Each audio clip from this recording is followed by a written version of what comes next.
Hello and welcome to R2C Sideline. This is the second episode of this podcast. And the first episode we did a few weeks ago, but now we are in we'll pull it up here. Let's get rid of the logo. We're now in week 13. So a few things have changed since the last episode, but let's dive in right into the stats. So Oklahoma looks like they dropped off since last podcast. But we're going to start with offense, of course. And we're going to start here with yards per game. James Madison currently has the most yards per game, right next behind Tulane. Again, both teams are Power 4. So they have a little bit of an advantage when it comes to competition. Both really good users. So when they play computer competition, both really good teams, they're going to dominate, which there is a petition to keep James Madison and as the head coach and move him to a P4 conference. We'll see what happens during the offseason, so stay tuned there.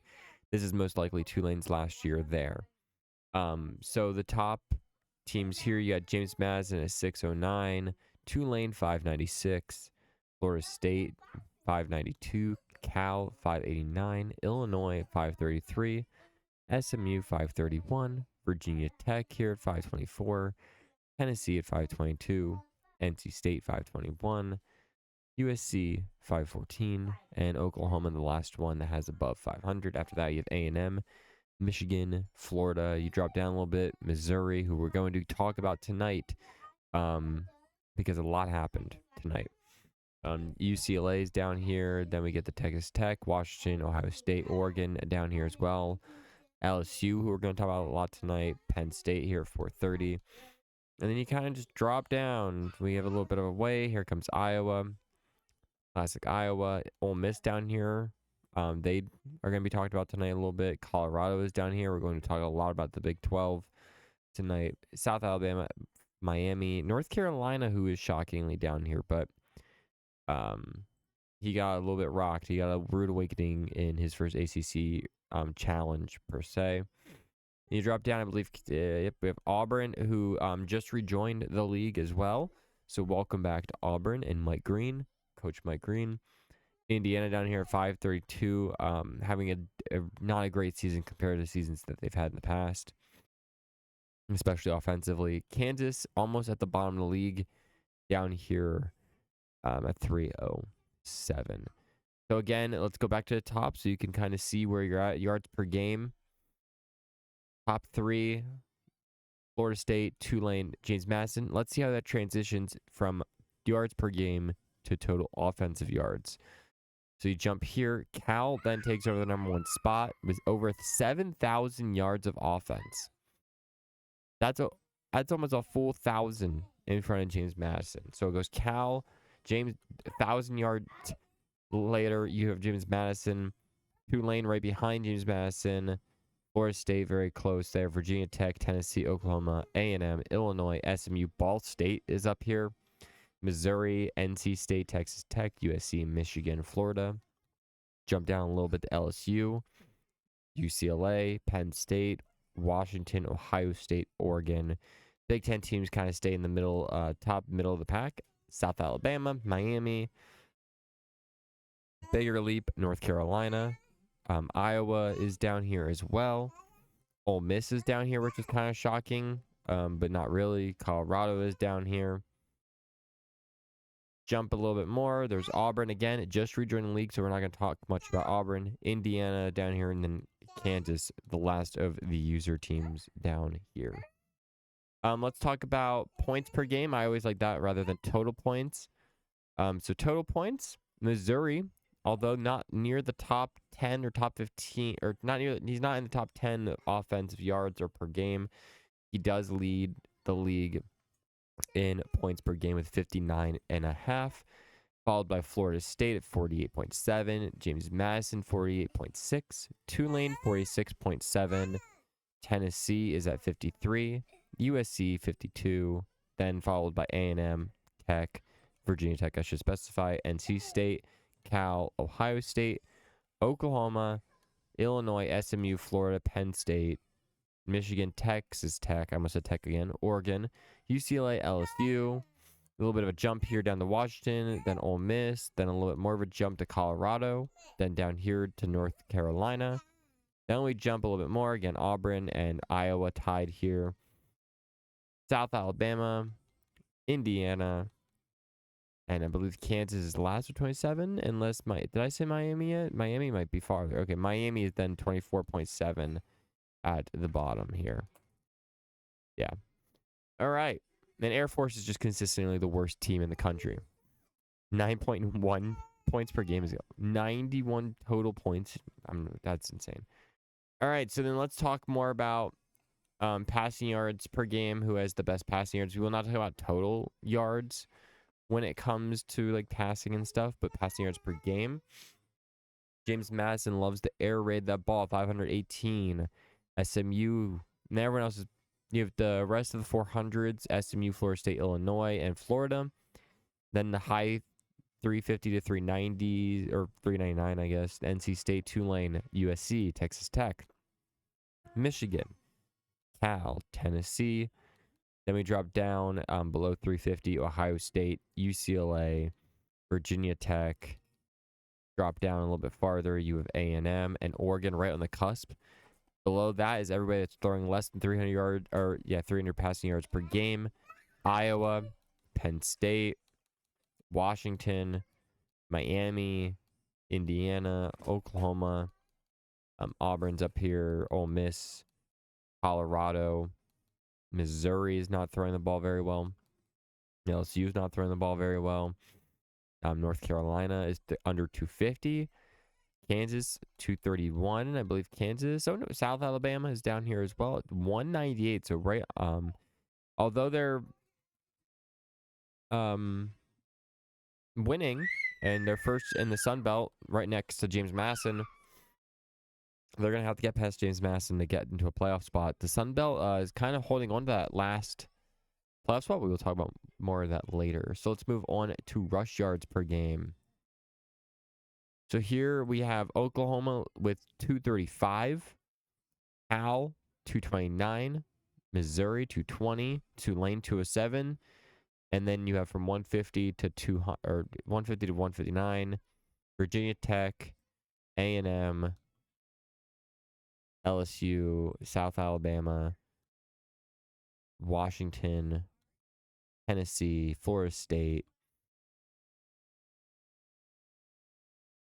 Yep, and then under 150, you have Oregon, Penn State, North Carolina, Ole Miss, UCLA, Illinois, NC State is here. Colorado, I almost missed. USC, 126. Keep going down. I might miss somebody because I don't like when we get to this area. Michigan is at 116. He's been struggling recently with internet issues. Ohio State is there. Iowa is here, which is shocking. They love to run the football. Even the coach that's with them now loves to run that football. Miami is at 105. SMU only right above 100 and 102. And then now we have anybody under here is under 100 rushing yards per game. Florida, 91.9. James Madison, although they have the #1 offense when it comes to the yards per game, it's all throwing the ball because 91.3 rushing yards per game. We move down. Auburn's down here. Again, Tech just joined. I rejoined. Texas Tech is down here at 83.7.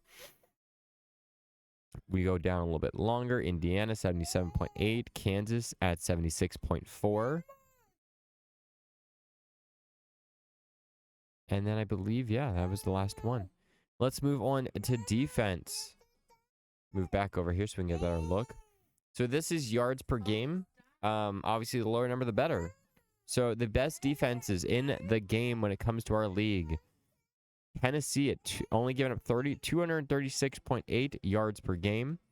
Tulane, 274. Michigan, 290. Oklahoma, 297. Oregon, 299. Giving up under 300 yards per game. Texas A&M is on here at 314. North Carolina, 316. Ohio State, 318. UCLA, 319. 323 from Penn State. Colorado 332, same as Florida. Ole Miss 335, LSU 335, and then we have NC State, Texas Tech, Florida State, South Alabama. USC's giving up a little bit more yardage. Larger leap here, almost down to 300, 289, both Washington and Iowa. Jump down here a bit more, Virginia Tech at 397, almost giving up 400 yards, same as Indiana, 299. Kansas is your first 400 yard per game team. Then Cal is up here. Again, Cal, better offense, weaker defense, which is probably why they're 9-3. And struggling, giving up points does not bode well for an offensive team. Missouri 411 with giving up a lot of yardage. Miami. So when you're ranked number 4, you're giving up almost as much as 5 and 6 Miami. We'll get into that tonight. And then I believe SMU is down here giving up a lot of yards. 431. He loves shootouts. Illinois loves shootouts, which is weird. He doesn't give up a lot of yards. So like Oregon game, he played really well. So it's kind of wild to see him at 436 unless the CPU's doing some damage. Auburn just joined. James Madison gives up a lot of yards, 466. For being in the Sun Belt, giving up 466 is not great. And so, yeah, James Madison, you are the worst defensive team when it comes to yards per game. I don't look at total yards per game. I'll look at passing yards and how many you give up. Tennessee's just killing it on defense, 205.6 pass yards per game allowed. Michigan also killing it, 225. And you see here we give a larger leap to UCLA, A&M, Colorado, Oregon, Tulane, Oklahoma, Ohio State, LSU, Texas Tech, Ole Miss, South Alabama, North Carolina, Florida. Jump down to Missouri. We're getting close to 300 yards per game. NC State is on here. Miami at 291. Virginia Tech 301. Penn State 302. Florida State, Cal both at 314. Kansas, SMU 315, 316. USC 316. Iowa, Indiana down here. Auburn down here. Washington, Illinois, and then James Madison almost giving up 390 passing yards per game. Now let's jump here to rushing yards per game. Penn State leads the league in rushing yards, given up per game. So Penn State's only given up around 20.9, so around 21 rushing yards per game. Tulane, Tennessee, Florida State, North Carolina, USC, Oklahoma, Washington, Oregon, NC State, Florida, Ole Miss, Michigan, Ohio State, Iowa, A&M, Indiana, James Madison, UCLA, Texas Tech, LSU, South Alabama, Kansas, Colorado, Illinois, Cal, Virginia Tech. All those users under 100 rushing yards per game given up. Auburn, again, just joined. We don't count them. SMU, 115 rushing yards per game. They don't have a great defense. And then Miami would be the last one, 122.6. I lied. Missouri, 128.5. So also not a great defense. And I believe he's the last one on this list. Yeah. All right. Then we look at sacks here. Very nice by Tulane. 69 sacks on the season. Tennessee at 52, James Madison, and Ohio State with 48. With 46, Cal and Florida State. 45, Michigan, Penn State with 44. Illinois, 43. Miami, 42. Iowa, 41. 37 is NC State, Oregon, UCLA, and Virginia Tech, all at 35. USC, A&M, Oklahoma, all with 34. Washington, 31. Kansas, Colorado, SMU, Texas Tech, Indiana, Missouri, LSU, Ole Miss, North Carolina, Florida is at 20, South Alabama is at 20, Auburn we're going to kind of glance over, but again, just joined. So at least 20 sacks. I don't think anyone else is down here. Has anyone not sacked a QB a lot? No, okay. So, Tennessee seems to have the best overall defense. And then when it comes to offense, not as great, but still top 10. So Tennessee seems to be the most overall well-rounded team. Now we will get into my top 10 later, which I will discuss again when we get there, of what it's meant to be. It is not very stat-based. So conversions, we love talking about the conversions. Third down percentage, it's where you win games. Oklahoma, 72% of the time. A&M, 66%. Tennessee, Florida, Cal, NC State, SMU, Tulane, Florida State, Ohio State, UCLA, Penn State, Washington, Oregon, Missouri. I'm just doing the ones over 50% because I think if you're over 50%, that's a good standing in my perspective. Ole Miss, James Madison, Virginia Tech, Illinois, Texas Tech. I almost said Tech. North Carolina, South Alabama, USC, Indiana are right on the cusp. Teams under 50%, which you will most likely see teams that aren't ranked high or they're not ranked at all. Where am I at? I keep disappearing. Iowa, Michigan, LSU, all right up under 50.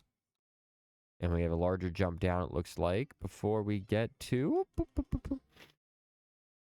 Colorado, 42%. Auburn just rejoined, 41%, so we won't count his. And then Kansas is down here, only 38%. Miami only getting 37%. Not great. Fourth down percentage, again, we won't really count fourth down percentage because not a lot of teams go for it, but like being 100% going 6 for 6 is good. 9 for 10 is really good. Iowa looks like the team that goes for it the most. Who has the most? Air Force, okay. Miami actually has the most. 11 for 26, not great. 2-point conversions, another one I don't really talk about because 1 for 1, a lot of these aren't like, no one's going for it a lot. Like, who has the most? 8 and like 6. So something I don't like talking about, but it's there. Red zone efficiency, also something I don't like talking about because it's basically just showing when you have a touchdown, and I don't like that. Penalties, I skip over penalties. And then turnover difference. Missouri leads the country, tied for first with USC at 19. Oregon here is 17. This is plus minus, of course, so plus 17. Texas A&M here is 16. LSU with 14. A lot of teams here. NC State, Auburn, Penn State, all with 13. Jump down to Tulane with 12. Ohio State with 10. Kansas with 9. UCLA and Tennessee and Florida State all have 8. Have a bunch of teams with 7, none users. A bunch of teams with 6. Virginia Tech. Ole Miss with 5. Florida with 3. SMU and Oklahoma also with 3. Same as James Madison. Texas Tech is here at 2. And that is it for the plus. So now we get into the minus. Who here is minus? North Carolina and South Alabama here at -4. Cal, Illinois, Washington, -5. -6 with Colorado. Indiana, -7. Iowa, -9. And then Miami, -17. And my lord, Michigan with -20. Only taking the ball away 7 times. So, crazy. We leave the team stats. We head over to coach stats because that means it's time to see who is on the hot seat. This one's rough. Again, OMG just came back, and since he's been back, he's 2-0. So I doubt they fire him. I doubt that. Dumb. Other than that, I don't think anyone else is going to get fired. Michigan, job security is low. Really bad year this year. So he is going to be in the hot seat. If not this year, next year would be a rough year for him if he struggles again. Iowa, safe for now. He started really well, but since and recently he's been struggling.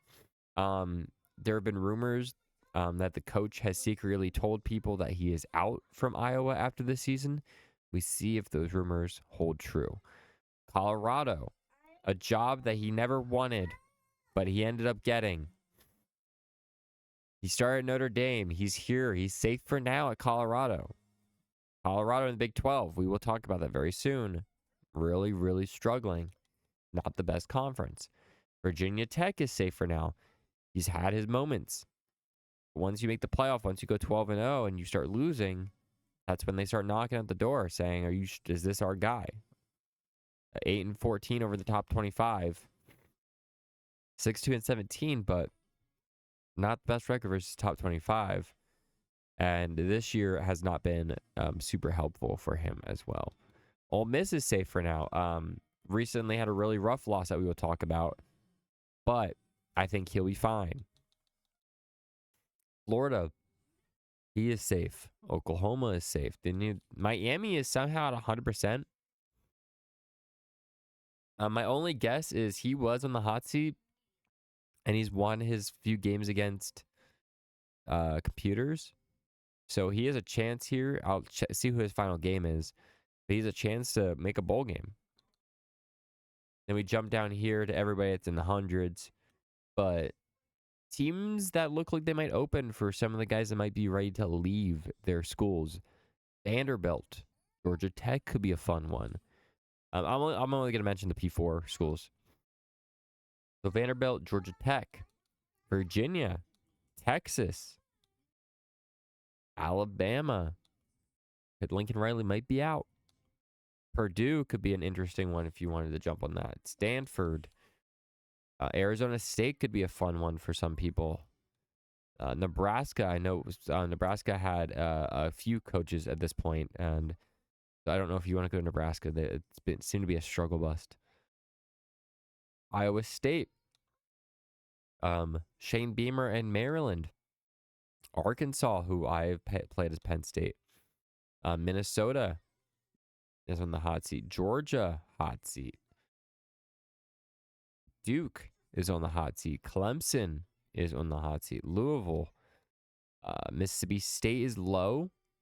So maybe, depending, it's a first-year coach. So 2-8 at Mississippi State. If he loses his next two games, he might be out. TCU is on that similar list. Wisconsin also on that similar list of how do you end the season. And after that, we get to the blue lows, which they need to really just lose out if they want to lose their jobs. All right. So let's talk about a little bit of what's been happening here. So Tennessee remains the number one team. Florida State did have that title, but then Mississippi State got walloped. But Oregon has just slowly snuck their way into an undefeated season. So far, they've played some really good teams. They've beaten UCLA by a lot. Most of their closest game is against Illinois.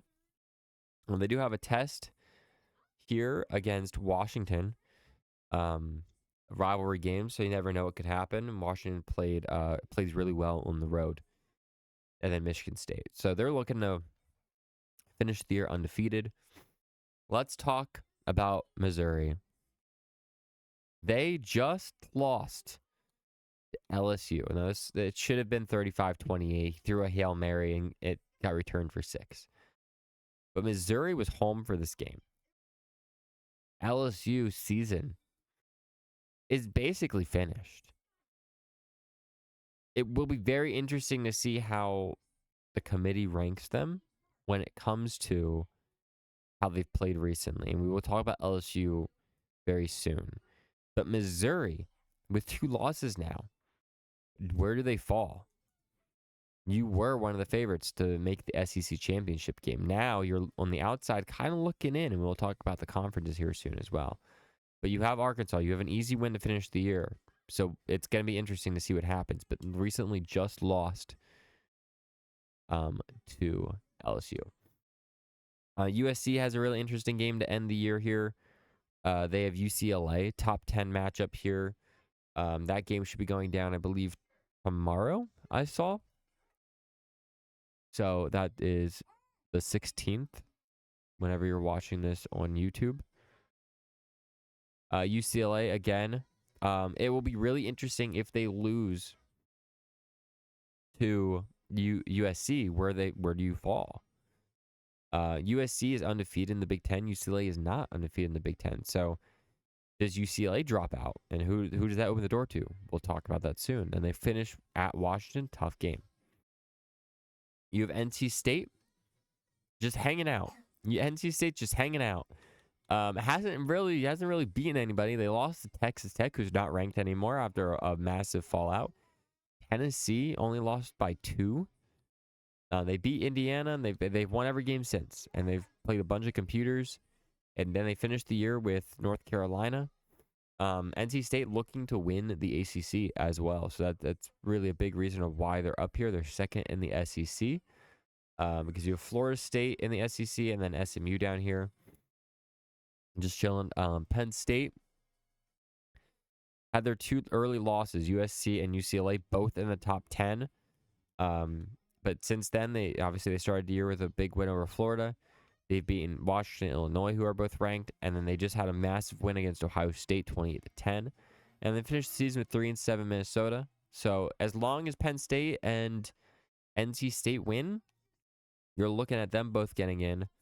NC State's is only questionable because if they get in, if they get the ACC championship game against Florida State and Florida State wins that, how does the committee view that? Well, we shall find out. SMU is currently in. They should win their last 2 games. I will say that. They should win their last 2 games. Their only losses were to Ole Miss early in the season and to Florida State by a few points.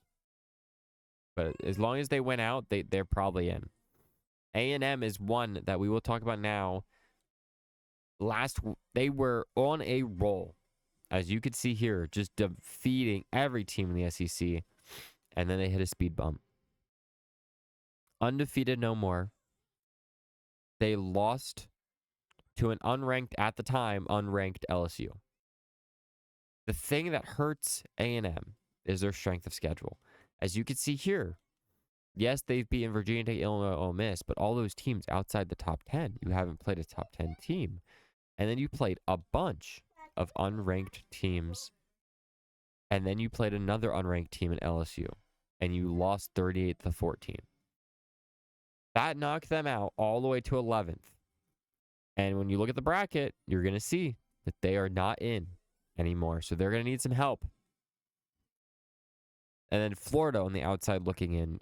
Tulane is currently in. That's one we'll talk about. Virginia Tech, I believe, they're in the ACC. They need some help to get to the ACC title game. But that's just how it is.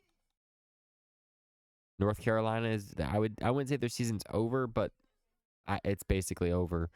Virginia Tech could still make it, I would say, based on anything that could happen with NC State. They could sneak their way in. They're undefeated, but right now I believe NC State has the advantage, and I'm not exactly sure how that goes, but we'll see. But Cal, Illinois, season basically just playing for a better bowl game. Cal season is done at 9-3. Did they beat Stanford? They already play their game? Oh yeah. Oh my lord. All right, so 9-3 is Cal. Their season is finished. Illinois plays a ranked team. Ohio State basically had their first playoff game and lost, so now they finished the year up with Michigan State and Michigan. South Alabama is here. James Madison is here. 2 very important teams to talk about. And here is LSU. So LSU started the year undefeated. They were ranked. They were highly ranked. Then they lost to Oklahoma. Then they beat Florida. Still ranked. Then they lost by a lot to Tennessee. Then they lost by a lot to Ole Miss. And then all of a sudden they weren't ranked anymore somehow. Right? You get to that point, you got back-to-back losses. You're basically out. Then they beat Alabama, and that was a big rivalry game at home. Then they had a top-ranked A&M, undefeated A&M coming in. A lot of questions about A&M have been circling of, can they play anybody? They haven't been really tested. And you're coming to NLSU, and you lost. LSU hammered you. And then, okay, here comes LSU again. On the road to Missouri. Off a hot streak. And they just beat in a very close game. Handle the road environment. They go in, beat another top-ranked team. Then you finish the year at Boston College? What? You what? Your season's basically over. You're going to jump somewhere, but I don't see a 3-loss team getting in. But let's see what the committee thinks. And let's jump down here. And you finish with Ole Miss, Washington, and Michigan. Now, this is where it gets interesting. We're going to look at the playoff bracket really quick, and I'm going to jump back right to that. I'm going to come back right to that after the playoff bracket. So, playoff bracket goes as follows. Number 1, Tennessee. Number 2, Florida State. 3, Oregon. Missouri is not going to be the 4th team there anymore. Remember that. Missouri just lost. Where does Missouri go from here? Does A&M now get back in? Does A&M now get back in? We're about to find out. And then now you have the rest of the teams here. You have USC playing James Madison. So South Alabama and James Madison are headed towards a game where they're both going to play each other. And that could be a play-in game. That could be another play-in game. Conference championship. Sun Belt winner gets in right now. All right. Then you jump down to 6. You have Oklahoma. Then you have another team that makes this interesting. Tulane. Right now, it's the 11th seed. So right now, South Alabama and James Madison are basically playing for that 12th seed as long as they both finish the season in first in their respective East-West fields.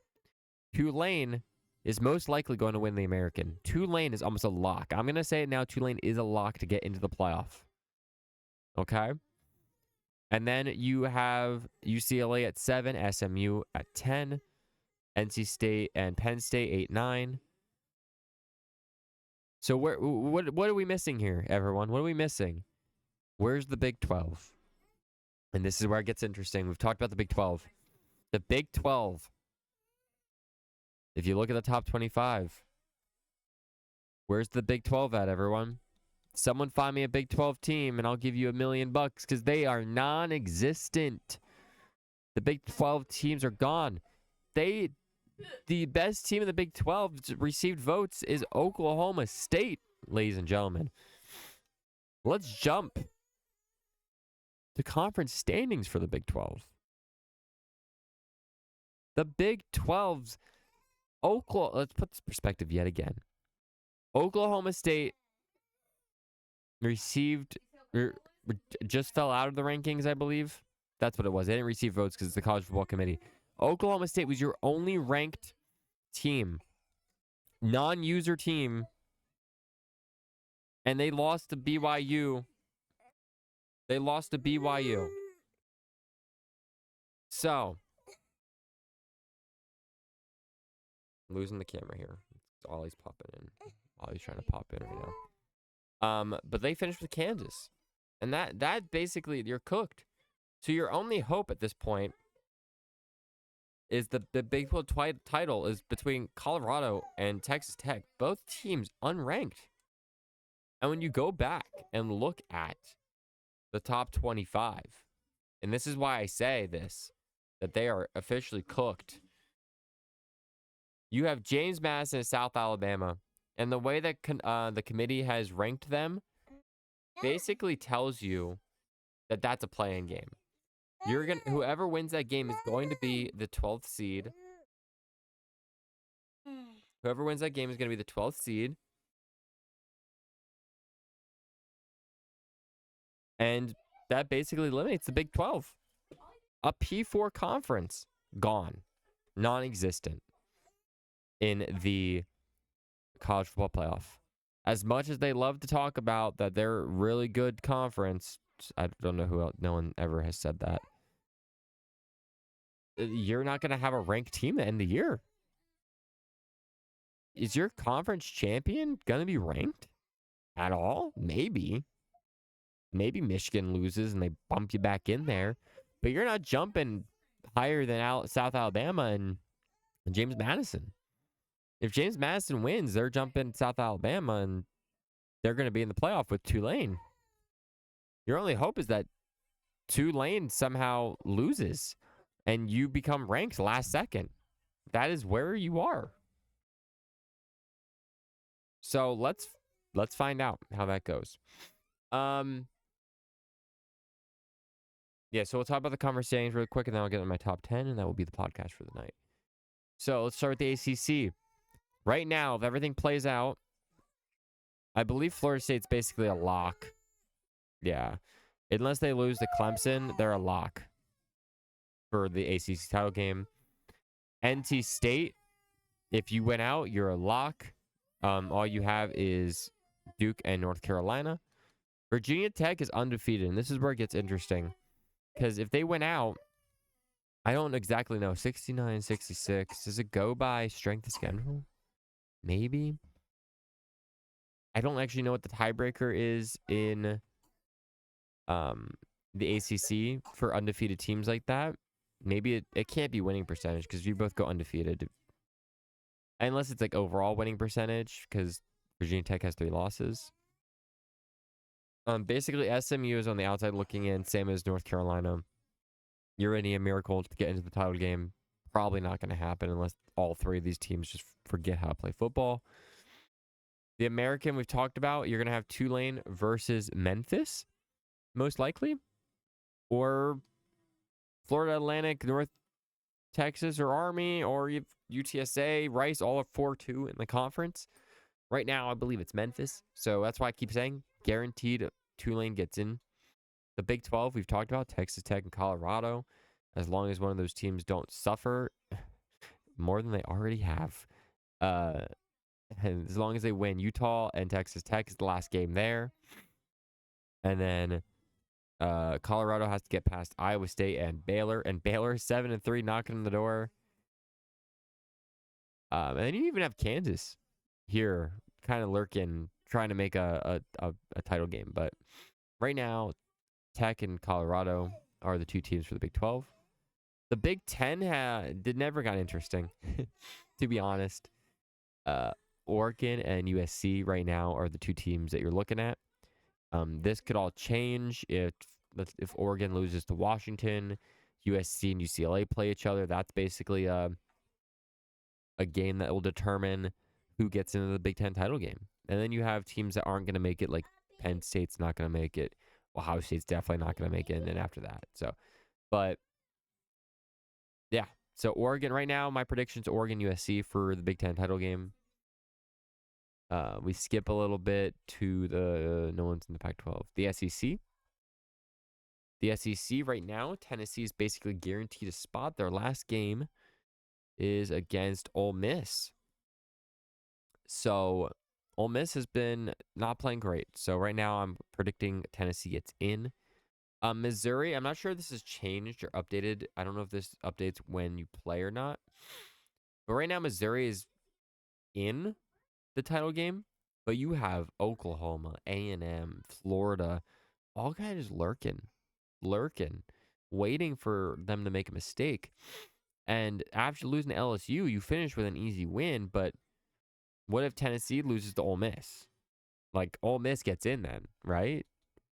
Or no, Ole Miss wouldn't get in. This will be very interesting to see because originally we had A&M and Tennessee up here just vibing. And then A&M lost, and then Missouri lost. So that's interesting. And then the Sun Belt down here, you have the East team, James Madison, the West team, South Alabama. Those 2 teams will play. That will be a play-in game to see who gets that 12th seed in the playoff. So let's move on. Let's move on, shall we? We're not gonna talk about the Heisman or the award watch list. That's individual awards. We don't talk about individual awards around here. We care about teams and who's winning national titles and who's putting the best 12 guys on each side or 11 guys on each side of the field. So here it is. If you know who Josh Pate is, this is very much of a Josh Pate list. This list is the top 10. Right, I didn't do top 25, but the top 10 teams that would win on a neutral field. So the way I do this, if you weren't here last time, my list goes from 10 to 1. The number 9 team could beat the number 10 team on a neutral field. The number 6 team could beat the number 10 team on a neutral field. The number 1 team is beating anybody behind them on a neutral field. And then you have, like, if you have the 3 team, they're not beating 2 or 1. That's how this is. Neutral field, top, higher you're ranked, you're number 1, you're beating everybody. If you're 10, you're beating anybody that's not ranked. But I don't see you beating anybody in front of you. All right. Now that we got that understood, and shout out Josh Pate for creating that type of list. This is how I view our league currently with the top 10. So, right now, I have number 10 with Tulane. I think Tulane is a really good team. They might be in the American. They might have played lesser teams. But I don't see how you don't put Tulane on this list. I think they can play with anybody. I think they're going to be really dangerous at a neutral site if they get to a neutral site. Obviously, right now, they're the 11th seed. They're going to have to play on the road the first week. But I digress. Next, Ole Miss. Yes, they've struggled recently. But I think Ole Miss could still play with anybody. Play with anybody. They've beaten me in the past. They could play with anybody. Ole Miss at number 9. SMU at number 8. Again, we've talked about horrendous defense. That offense could beat you in any given day. But your offense isn't as good as SMU's.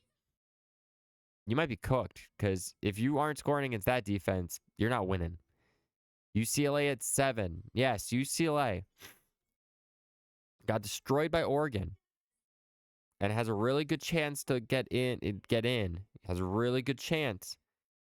But I don't think they're as good as a lot of people think they are. I think they're really good. They're a really good team. Obviously, they're in the top 10. Obviously, they're in a playoff spot. But right now, I think they're at 7. Penn State at number 6. Yes, UCLA beat Penn State, but I think if they played again on a neutral field, Penn State takes the game. That's what I'm saying. This list is not, oh, they've beaten this person this early. No, that doesn't matter. Doesn't matter. Don't come at me. That doesn't matter. I think this is right now, week number 13. Put them on a neutral field. Who wins that game? Number 5, Oklahoma. Yes, Oklahoma was excluded from the list. That was definitely a user error. I definitely should have had them on the list. They can beat anybody, but they can't beat the top 4. Welcome LSU to the top 4. Not even in here last week. Not even talked about. But I would not want to play LSU right now. Unless your name is Tennessee, Florida State, USC, I'd be tucking tail and run the other way. LSU is hot, and they would be a very scary team if they were to somehow magically, the committee just puts a 9-3 team in there. Number 3, Tennessee has always been solid. Coach Double D, really, really solid. Really fantastic defense, top 10 offense. This top 3 could go back and forth all day.